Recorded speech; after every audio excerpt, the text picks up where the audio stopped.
সিয়ামের বিয়েতে ফারহানা বিথি এবং রাত ভাইয়া না আসা নিয়ে এত তর্ক বিতর্ক হলো।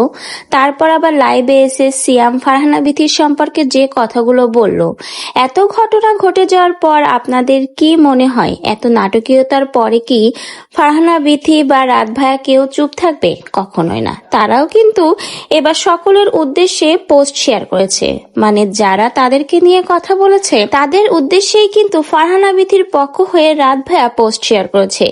এখন কথা হচ্ছে, একটা পোস্ট কিন্তু রাত ভাইয়া শেয়ার করেনি, দুইটা পোস্ট শেয়ার করেছে। আর প্রত্যেকটা পোস্টের মাধ্যমে কিন্তু মানুষকে বুঝিয়ে দিয়েছে তার পরবর্তী পদক্ষেপ, এবং সেই পোস্টের মাধ্যমে কিন্তু সে কিছু কথাও লিখেছে, যার মাধ্যমেই বলতে গেলে কাউকে হুমকি দিয়েছে, কাউকে সতর্ক বার্তা দিয়েছে, যে যেভাবেই নিন।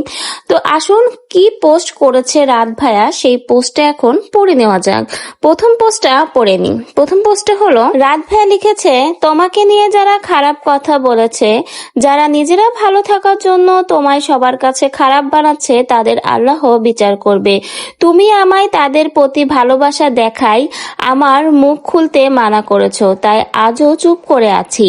আমার মুখ খুললে কেউ সাধু হয়ে থাকতে পারতো না, সবাই তাদের অতীত ভুলে গেছে।